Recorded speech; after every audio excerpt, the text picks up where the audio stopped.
Good afternoon, everyone, and welcome to Genome Webinars. I'm Ben Butkus, Editorial Director at GenomeWeb, and I'll be your moderator today. The title of today's webinar is Innovation in Digital PCR, Maximizing Data Output from Precious Samples, and is sponsored by Stilla Technologies. Our speakers today will be Allison Mallory, Director of Molecular Biology R&D at Stilla Technologies, and Alexandra Bogozalec, a Research Assistant at the National Institute of Biology in Slovenia. You may type in a question at any time during the webinar. You can do this through the Q&A panel, which appears on the right side of the webinar presentation. If you look to the bottom tray of your window, there are a series of widgets to enhance your webinar experience. With that, I'll turn it over to Allison Mallory of Stilla, who will give a brief overview of the company's technology. Thank you, Ben. And thank you very much to GenomeWeb for organizing this webinar. I'll get started with just a quick overview of what we'll be covering during the webinar. First, I'll just quickly walk you through our current 3-color Naica System workflow. And then I'll introduce our new 6-color Crystal Digital PCR System, followed by a presentation from the National Institute of Biology on 6-color Crystal Digital PCR GMO detection, followed by lung cancer, breast cancer, rectal cancer, and conclusions about Naica's Crystal Digital PCR System.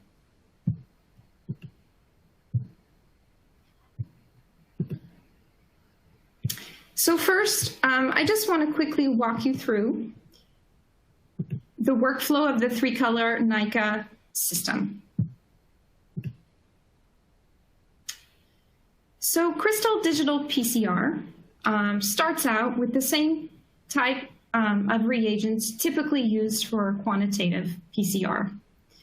That includes a master mix, which of course contains your DNA polymerase and any cofactors necessary for its activity, fluorescent probes, primers, dNTP, and your DNA or RNA template of interest. The next step in a digital PCR workflow is the partitioning of that bulk reaction into thousands of droplets. In Crystal Digital PCR, we refer to these droplets that are generated as a droplet crystal, a self-assembled array of droplets.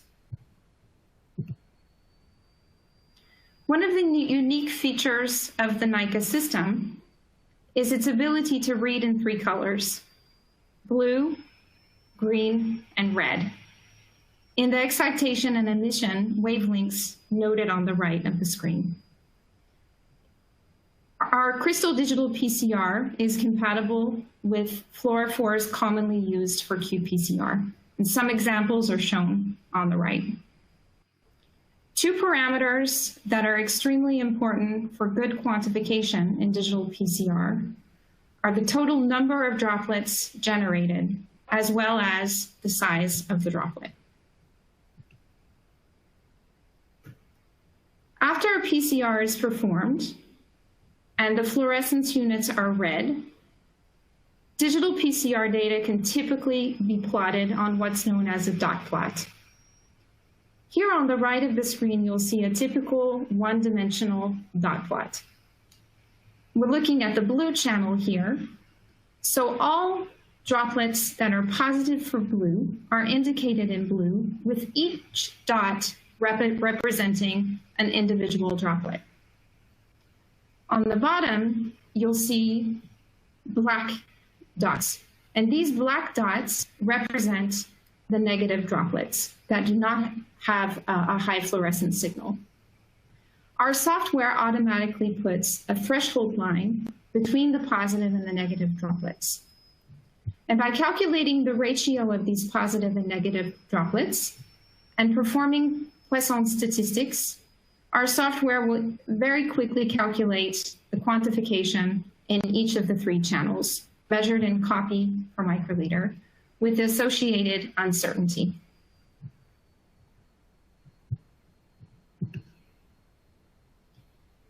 You can also visualize your quantifications in different ways. They can be also visualized in 2-dimensional dot plots, as well as 3-dimensional dot plots, which are shown here on the right. And here's an example of a 3-color digital PCR, where you have 2 targets, one measured in blue and one measured in green, that are abundant, as well as the 3rd target measured in red, which is very rare. And this is the beauty of Crystal Digital PCR. It allows you to find those rare targets. And this is mainly due to the partitioning. These rare sequences are amplified because they're in individual reactors or droplets, and they're not bothered by the complex matrix of the entire bulk reaction. So the Naica System 3-color Crystal Digital PCR workflow, you can get results in 2.5 hours with minimal hands-on time. So you'll see here, reading from left to right, the complete workflow. On the left, you'll see our Sapphire microfluidic chip. There's a single pipetting step that is necessary for Crystal Digital PCR, shown here. You simply load your 25 microliter digital PCR reaction into the well of the Sapphire chip. One Sapphire chip contains 4 wells. After capping the chip and then placing it into the Naica geode, which then partitions each of the reactions into thousands of droplets and then performs the desired PCR reaction. Once the PCR reaction is complete, you simply transfer the chips from the Naica geode into the Naica Prism 3. And this is our 3-color reader that will then read the different fluorescence in blue, green, and red. Each channel can be read very rapidly, so the time to read in 3 channels for all 12 samples is only 10 minutes. Once the read has completed, our Crystal Miner software then processes the data automatically to give you your results. So with the total workflow, the hands-on time is around 5 minutes. So Stilla is very pleased to present our new 6-color Crystal Digital PCR. You will see the workflow here on the bottom of the slide.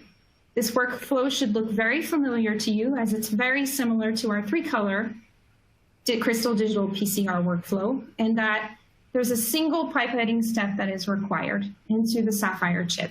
So these chips that are compatible with our previous 3-color system are also compatible with our new 6-color Crystal Digital PCR system. We also have our Naica geode, which is responsible for partitioning the reaction into thousands of droplets, and our new 6-color reader, the Prism, which reads in 6 colors, and then the data is processed quickly by our Crystal Miner software to give you your results. 6-color Crystal PCR uses a range of fluorophores. Here are 6 examples of the typical fluorophores that can be used, but others can be used. They're compatible, just like with our 3-color system, with typical fluorophores that are commonly used in quantitative PCR. With chip compatibility, our Sapphire chip, which I just described, is compatible with our system. You can process up to 36 samples in an 8-hour shift. And our new Opal chip, which allows you to process 144 samples in an 8-hour shift, with a time to results of less than 3 hours for all 6 channels. The Naica system, 3-color and 6-color, is compatible with a range of applications across life sciences and translational research. Today, we'll be focusing in on 2 of these applications: GMO testing, as well as oncology patient monitoring.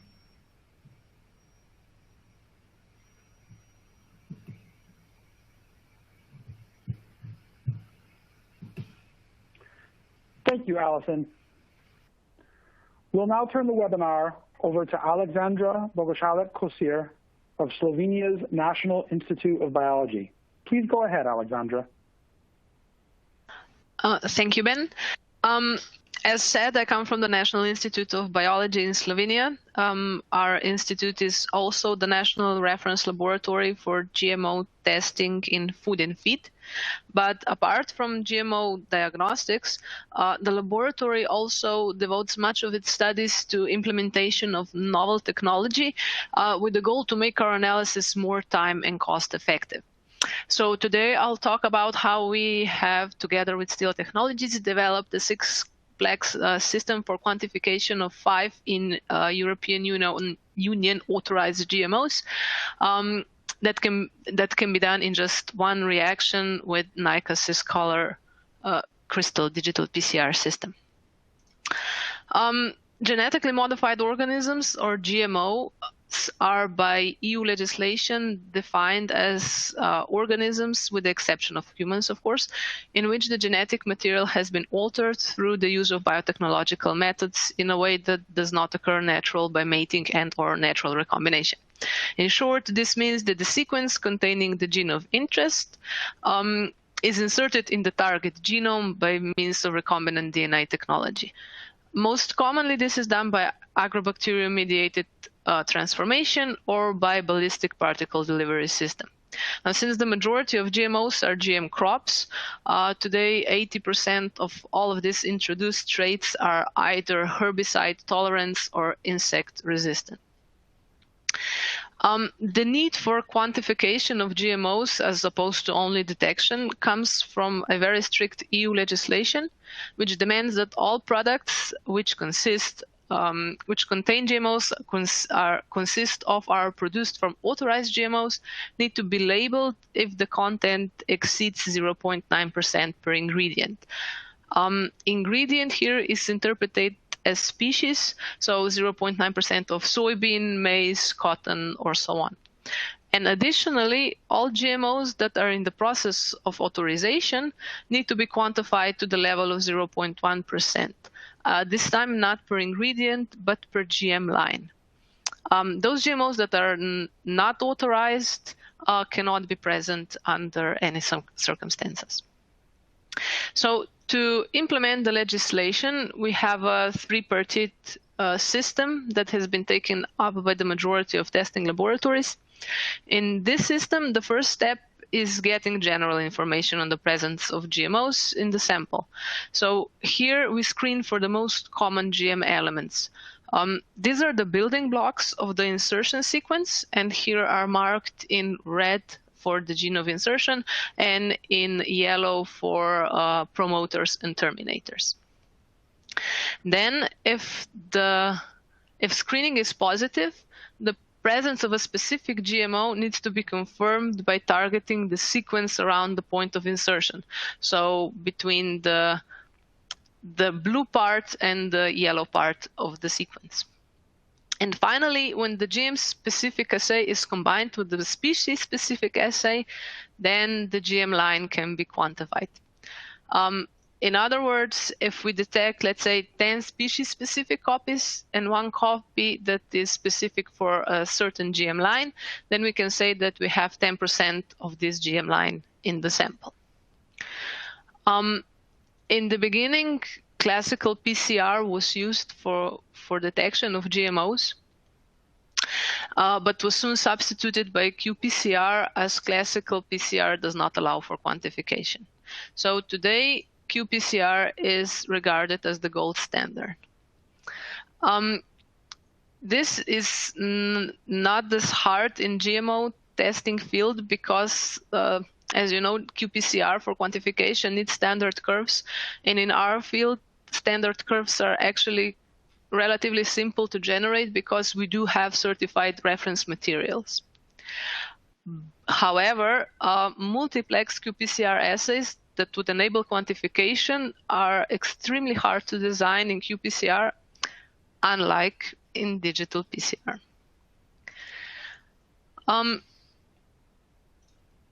The DNA-based approaches are the most common for detection and quantification of GMOs, and as I said, qPCR is the gold standard. But in the last decades, the number of GMOs has been steadily increasing, and this has put quite a strain on the existing testing schemes, and we are searching for new strategies. So, as you see, we have set out to solve a very real problem, and we identified digital PCR as the best solution. EU authorized GMOs have not only grown in number, but have also diversified quite a bit. And this represents a challenge for screening, as many new lines don't contain any of the most common GM elements detected in the common screening schemes. So now these lines need to be quantified separately, and this is very time and cost consuming, except if we can have multiplexing. And Naica 6-plex color system offers the highest multiplexing capacity. Today, there are around 15 in EU authorized GM lines that do not contain any of the common GM elements. And from these 15 lines, we have chosen 5 GM soybean lines and developed a multiplex assay. So in order for us to quantify the 5 soybean lines, we also need to add the soybean reference gene lectin to the panel.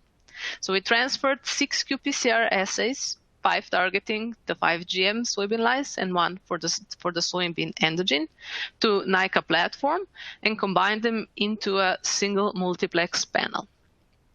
Now, one of the biggest challenges for multiplexing assays are the potential interactions between primers and probes, which can, in the worst case scenario, cause amplification of unintended targets. Therefore, we first tested the multiplex assays in silico, and only after the in silico analysis showed no cross-reactivity, we proceeded with the characterization of the assays. One of the first steps in the characterization of a digital PCR assay is checking the separability of the clusters. And as you can see here from the 1D plot and also from the 2D and 3D plots, our assays display a robust separability between the negative and the positive clusters. So now in the next steps, we tested a 7-point dilution series containing a known concentration of each target. So each dilution point was tested in 2 runs, each time in 4 technical repeats. And limits of detection and quantifications were determined. Limit of detection was set at the dilution where all 8 reactions, so all 8 technical repeats, were still positive. And limit of quantification was determined at the dilution where both individual runs displayed relative standard deviation below 25%. As you can see, the limit of detection was very low for all targets, and in the case of MON 87769 at the second half of the table, we haven't even reached limit of detection, although the last tested dilution was only 6 copies per reaction. So in the next step, we took a look on how GM% changed over the dilution series. And we can see the GM% stayed stable, which is shown by the relative standard deviation, which is below 25%, even when we surpass the limit of quantification. So, and the GM% is also very accurate, as the bias to the estimated value is again very, very low, below 25%. We've always also took a look at the linearity of the assays, and although we are at the lower end of the dynamic range, the assays still exhibit a very good linearity with R² above 98 or even above 99. So As we can see, Crystal Digital PCR has a great potential for very high multiplexing quantification, even in very, very complex samples such as GMOs. And with this, I would like to conclude my part, and I give the word back to Ben.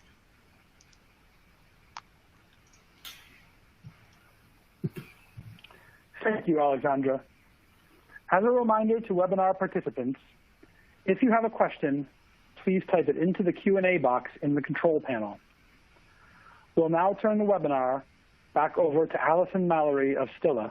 Please go ahead, Alison. Thank you, Ben.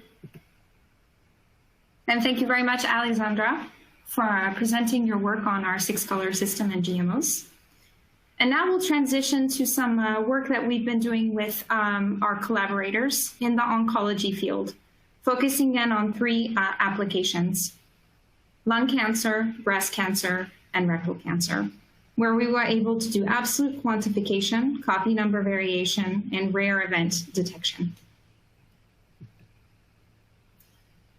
So first, I'll focus in on our 6-color Crystal Digital PCR lung cancer panel for EGFR mutation quantification using the 6-color workflow that I already walked you through. Some of the main motivations for this, the development of this panel was to develop a single 6-color assay that would allow us to simultaneously detect 90% of known EGFR mutations in non-small cell lung cancer, with the goal to reduce the time and the cost for patient monitoring without compromising sensitivity. Some of the major challenges of this was that we needed to monitor a large number of EGFR mutations from a single liquid biopsy blood sample in order to provide a very quick answer and an adapted treatment for the patients. Here we use multiple multiplex strategies, including drop-off assays for detection of insertions and deletions to differentiate the EGFR TKI resistance mutations from sensitizing mutations. This work was published in Oncotarget and done in collaboration with Gustave Voici. Here you will see on the bottom left of the slide the panel that was developed to detect 90% of known EGFR mutations in a single assay. You will see that in some cases, multiple mutations are grouped and detected by a single fluorophore. And we did this based on the relevant clinical treatment. We also included an exogenous internal positive control in the reaction, which allows a user to monitor the efficiency of the digital PCR reaction. By monitoring over time patients that were being treated with different chemotherapy, digital PCR was able to identify and quantify 19 of the most prevalent TKI sensitizing and resistant EGFR mutations. And the appearance of these mutations correlated perfectly with the change of treatment that was designated through sequencing.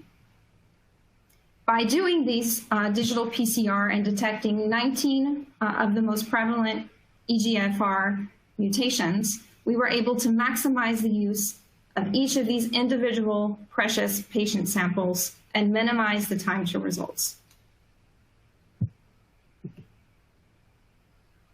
I will now move on to some work that we've been doing in collaboration with the Horizon 2022 project and several collaborators on breast cancer and rectal cancer. The major motivation for this study was to combine liquid biopsy monitoring with MRI scans to predict and monitor cancer therapy response. As I said, this was part of a consortium from the Horizon 2020 funded LIMA project led by Philips. The challenges of this project were that we had 100 patients per trial, so the breast cancer trial and the rectal cancer trial, 10 samples per patient, so 1,000 samples for the breast cancer trial, and 4 samples per patient for the rectal cancer trial. And the goal was really to develop reliable rapid, and cost-effective quantification. So here's an example of the breast cancer panel that we developed in order to monitor the PIK3CA mutations, as well as HER2 amplification and chromosome 17 polysomy. We also included in the 6-color panel an exogenous positive control to monitor for PCR efficiency. During the assay characterization phase, we used commercial DNA in order to set up the assay. As Alexandra explained for the GMO assay, separability is a very good indication of whether you're getting clean amplification for each of your individual targets. And as you will see here, the separability on these 1D dot plots between the positive droplets, which are indicated in the individual 6 colors, and the negative droplets, which are indicated below the threshold in black, is very high.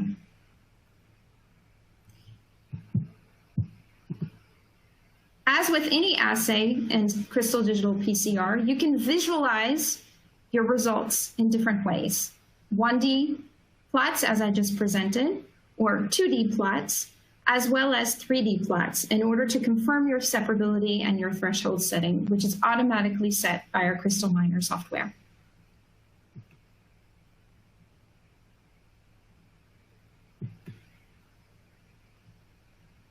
We also examined the linearity of these assays, and we confirmed a very high linearity with R-squared scores above 0.99 for 2 PIK3CA mutations, as well as our third PIK3A mutation and HER2 amplification.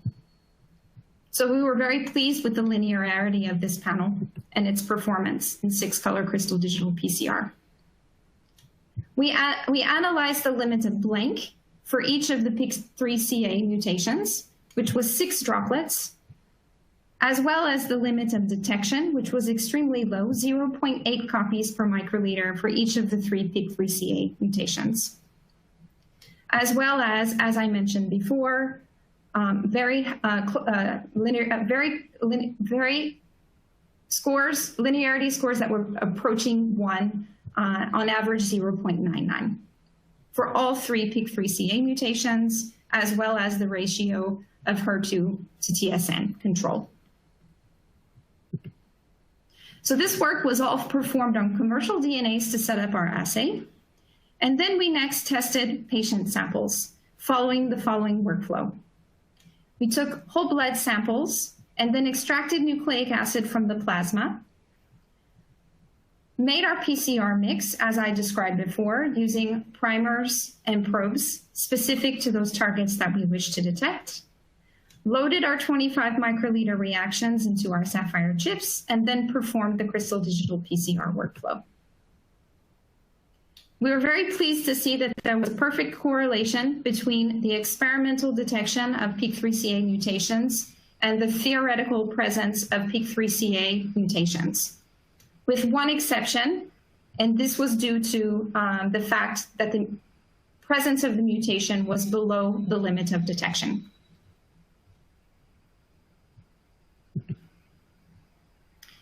We also set up, as I mentioned, a rectal cancer 6-colored Crystal Digital PCR panel. As before, we visualized the performance of each of the 6 targets using 1D dot plots. As you can see, the separability scores were very high, with thresholds easily placed between the positive droplets and the negative droplets. As I mentioned before, a user can decide how they wish to visualize their data, 1D plots, 2D plots, or 3D plots to confirm the separability. As with the breast cancer panel, we measured the limit of blank and the limit of detection, as well as the linearity of our rectal cancer panel. And we saw a low limit of blank, as well as quite a low limit of detection, ranging from 0.65 copies per microliter to 0.77 copies per microliter for the 4 PIK3CA mutations that we were detecting, and linearity scores that were approaching 1, on average 0.99 for all 4 PIK3CA mutations. Once again, we then confirmed our results using patient samples from plasma, extracting nucleic acids, setting up the PCR reaction, loading the 25 microliter reaction into our sapphire chips, and performing the 6-color Crystal Digital PCR workflow. And we are very pleased to see that our measured PIK3CA mutation concentrations correlated well with the theoretical PIK3CA mutation concentration.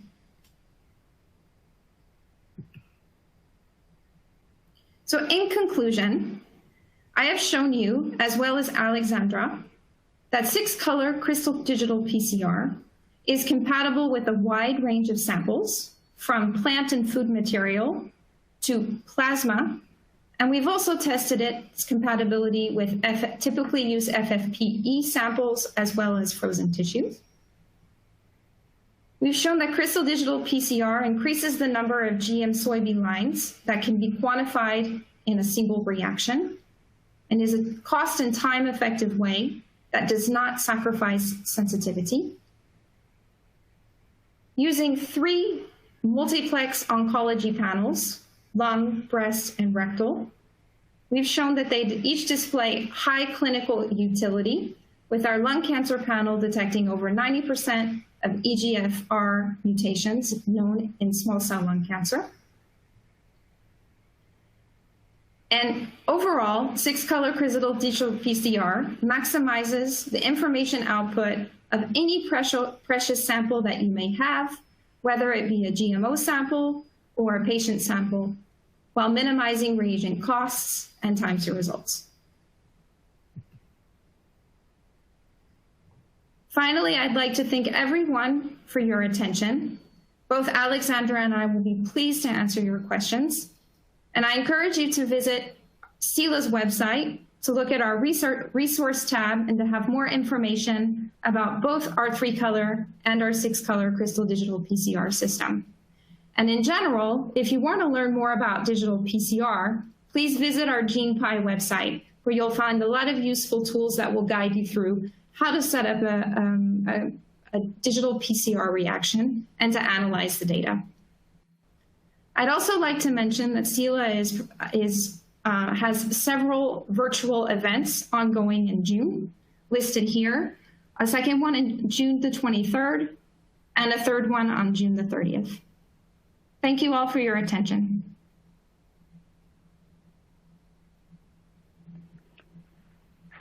Thank you, Allison. As a reminder to webinar participants, if you have a question, please type it into the Q&A box in the control panel. We'd also like to ask attendees to take a moment after the webinar has ended to take our exit survey and give us your feedback. We'll now begin the Q&A portion of the webinar. The first question. Regarding the Crystal Digital PCR platform, can someone use any PCR supermix, or does the system work only with Stilla reagents? I'll take this question, Alexandra. Thanks a lot for the question. It's a very important question. Stilla does have recommended mixes that we suggest that our clients use. And these are well outlined in our user manual.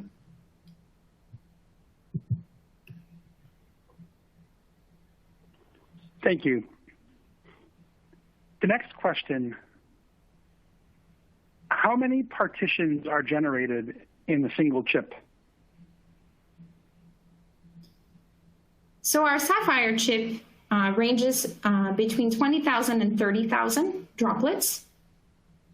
We also have an opal chip, which is the higher throughput chip that I spoke about, which ranges between 15 and 20,000 droplets.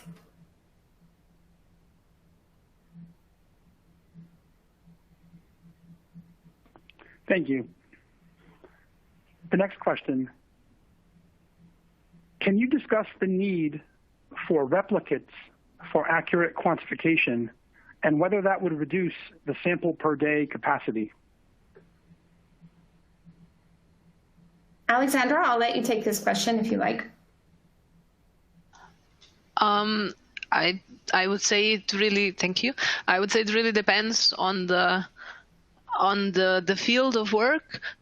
In our case, we found that 2 replicates would be generally needed, but since we have a high multiplexing capability, this kind of evens out. So now with the new chip, with more copies, with more wells per reaction, I think the throughput is still very good since we're going to have 6 targets in one reaction.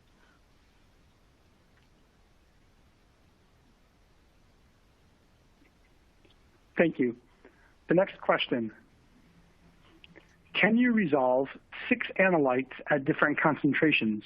For example, what is the signal crossover when one analyte is near the limit of detection and then adjacent channel has, for example, 100,000 analytes? So this all depends on the optimization of the assay. Yes, it's possible. Using separability scores that can guide you in your setup and the optimization of your assay, it is possible to detect rare sequences and simultaneously detect abundant sequences in another channel.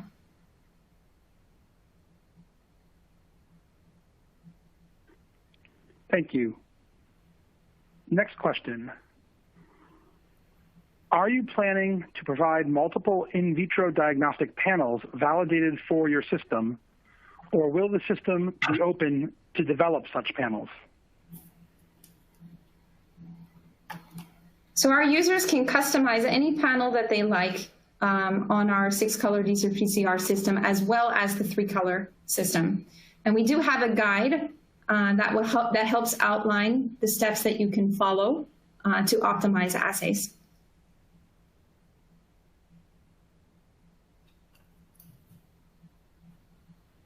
Thank you. The next question. What is the average droplet size and how do you ensure homogeneity? So the average droplet size of our Sapphire chip is 0.59 nanoliters. And it's our patented microfluidic chip in its design that ensures droplet size homogeneity, which is an extremely important feature for digital PCR.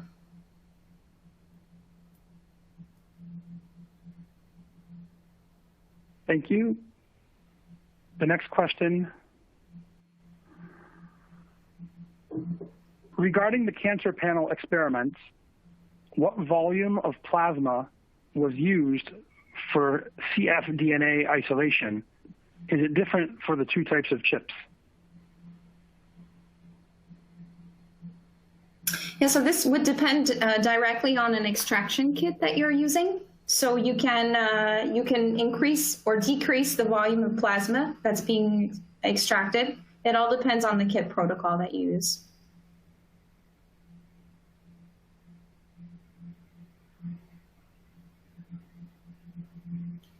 Thank you. The next question. How do you check for false positives?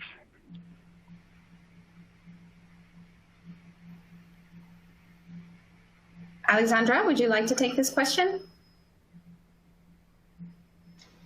Yeah, sure. How do we check for false positives? Well, we usually have 3 controls. So the positive control, the negative control, and the negative template control. Negative controls are usually from either different species that could be in the same kind of sample. And we always do these tests before in the line of validation of the assay. In our case, in GMO diagnostics, the validation of the assay is very strict.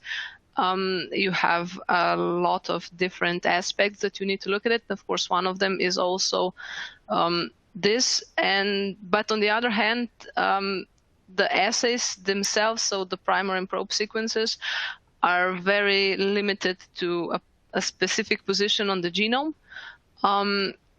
But for, let's say, for other assays, because I also work with, let's say, human bacteria samples, for those we always used the species that could be found in the same samples, and then we test it against them in the process of validation. I hope I answered the question.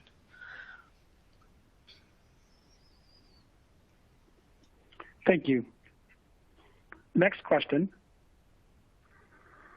Please reiterate the reaction volume sizes for each chip and what the dead volume is for each chip.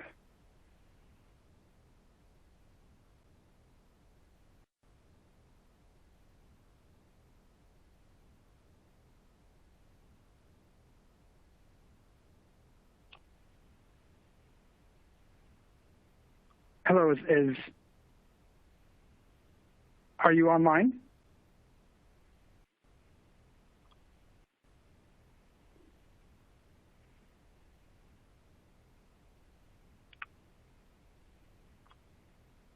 Allison, are you available? Yes, sorry about that. Yeah, so our Sapphire chip has a volume of 25 microliters, and our Opal chip has a volume of 7 microliters. And of course, the volume that you put in of your DNA and RNA template will depend on the complexity of the panel that you've designed, the concentration of your primers and probes, as well as the master mix that you're using.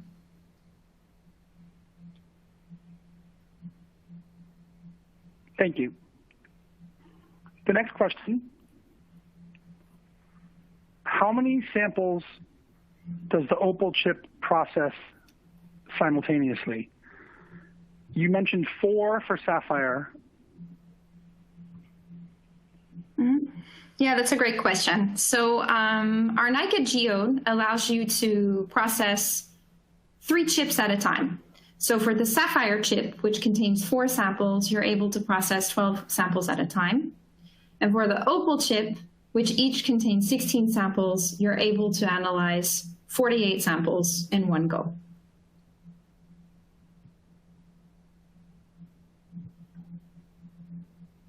Thank you. The next question. Are there applications available for gene expression analyses?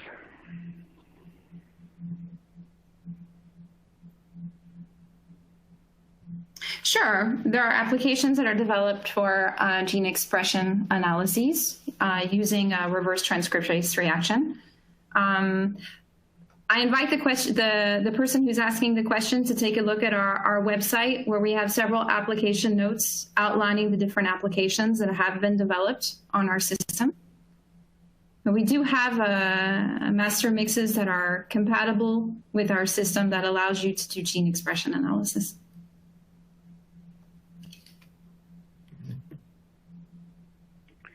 Thank you. The next question. How long of a PCR product can be generated inside the droplet? And can one design, for instance, 6 probes binding to one PCR product? Yeah, so the length of the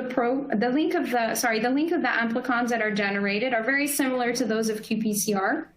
We tend to recommend a length of around 100 base pairs. You can go a little bit higher or a little bit lower, depending on the placement of your probes and primers. We generally try to avoid overlapping probes and primers. So if the amplicon is long enough, you can place multiple primers and probes very close together. But all of this has to be worked out in the assay development, assuring that you have a good separability, that you don't have any competition or non-specific reactions. So it's part of the assay setup.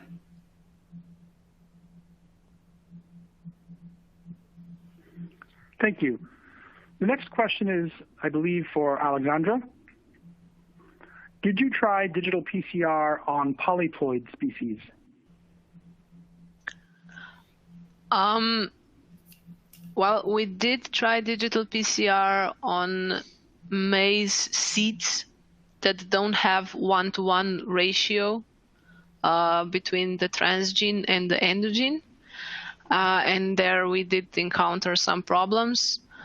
But in other words, polyploid, like maybe potato or something like that, no, we haven't tried it yet.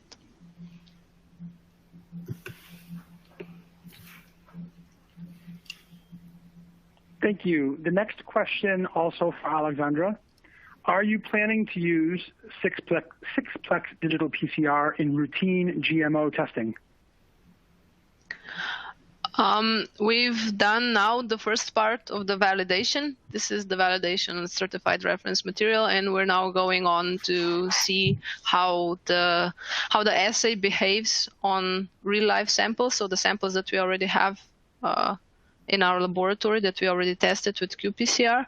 And yes, if it would be, if this would be successful, which of course we have very high hopes that it will, and we know, well, we think that it will be very good, then in that case, yes, this kind of a assay has a very high potential to be used in diagnostics as well.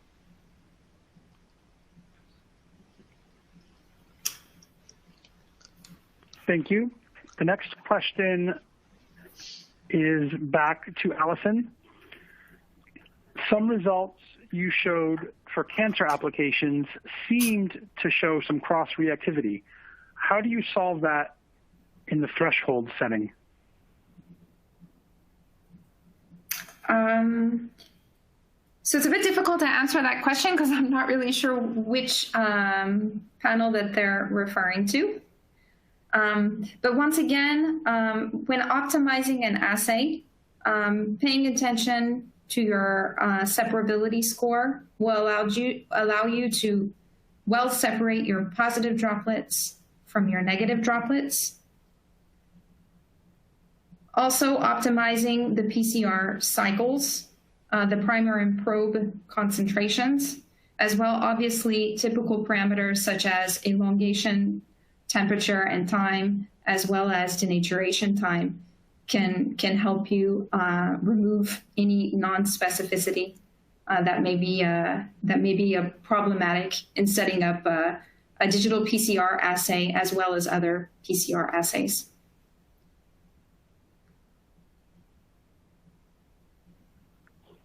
Thank you. The next question. Can you discuss the ratio of reaction failure? How often are chamber results not valid?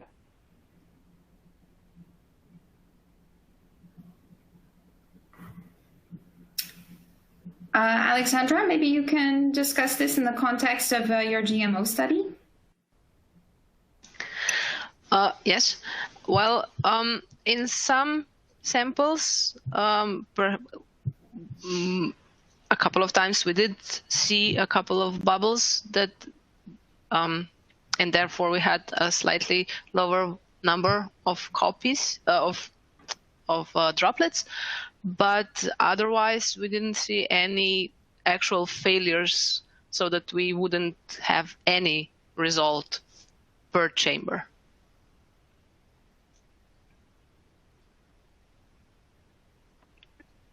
Thank you.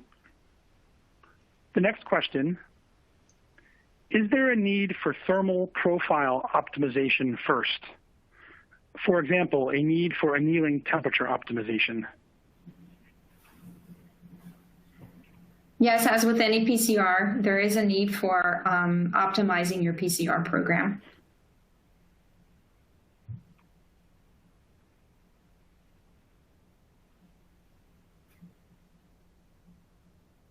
Thank you. The next question.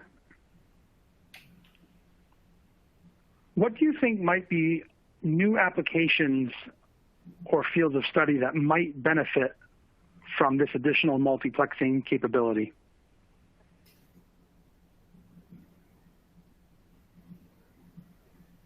Alexandra, would you like to talk about the environmental field?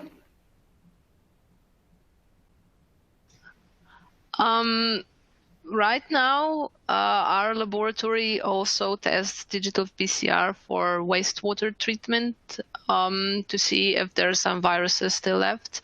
We use it for plant pathogens, and predominantly we use digital PCR as a part of preparation of reference materials, because we're also a part of the national metrology laboratories. So digital PCR, with its option for this very precise quantification, is very good for a higher order method, and with more channels we can analyze more targets in one sample, in one precious sample. Let's say if we have plasma or whatever, especially in human diagnostics. So I see this application in many different fields. Alison, would you like to add anything? Yeah, I think it's all about how precious your sample is. Sometimes you only have one sample, and so you want to maximize what you're getting from that sample. It's also, time is money. And so if you can get the maximum amount of information from a single reaction in a high multiplex digital PCR, it's a good example of different applications, a variety of applications that can really benefit from high-plexing.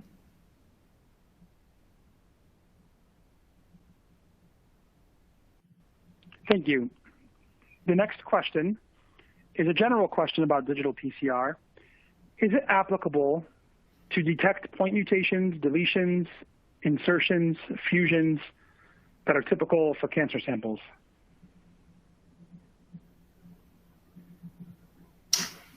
Yes, absolutely. So in some of the panels that I showed today, in the oncology panels, we were indeed detecting a set of insertions and deletions using a method that we call drop-off. We do have an application note on our Stilla's website if the person who asked the question would like to learn more about drop-off assays. Combining different ways of detecting point mutations, insertion and deletions into a single panel allows a user to detect any type of mutation. It doesn't have to be centered around only point mutations or only insertions or only deletions. So it does have a wide range of flexibility depending on what a user needs to detect.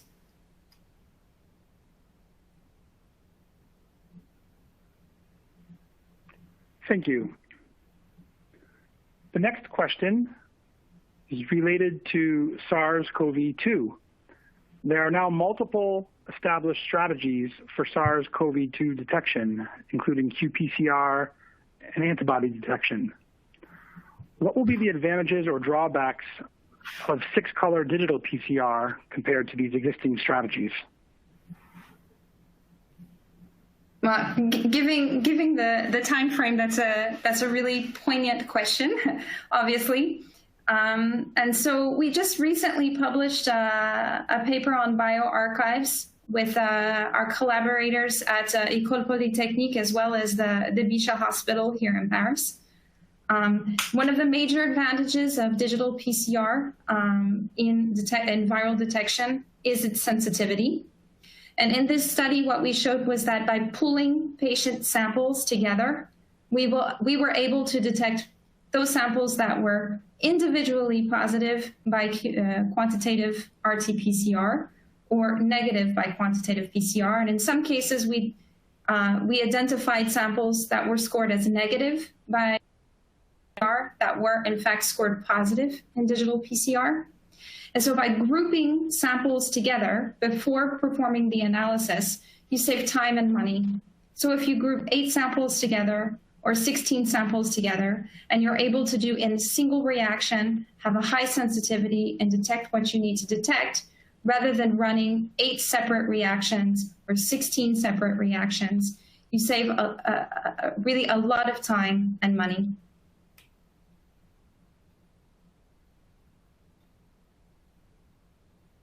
Thank you. Scanning for additional questions.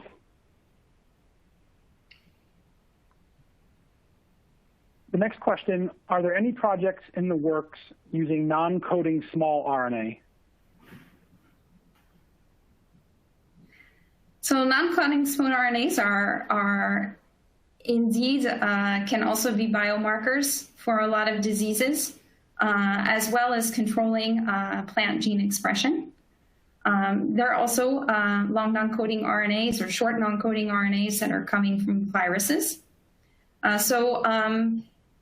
The difference between short non-coding RNAs is that by definition, they're short. So it means they're about 20 to 25 nucleotides long. So in this case, obviously putting two primers and a probe in order to detect those short RNAs is not possible, simply due to sequence limit constraints. So in this case, you would have to add adapters and elongate your sequence. But as it's an RNA, it is possible. So we do have, as I mentioned earlier, mixes that do allow you to do reverse transcriptase-based PCR. So the detection of non-coding RNAs can be possible.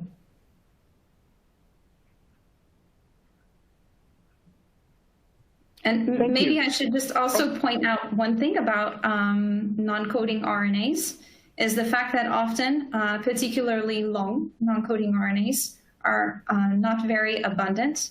In fact, they're extremely rare, and they don't need to be abundant to perform their activity. So having a highly sensitive assay is a real plus when you're working in the non-coding RNA field.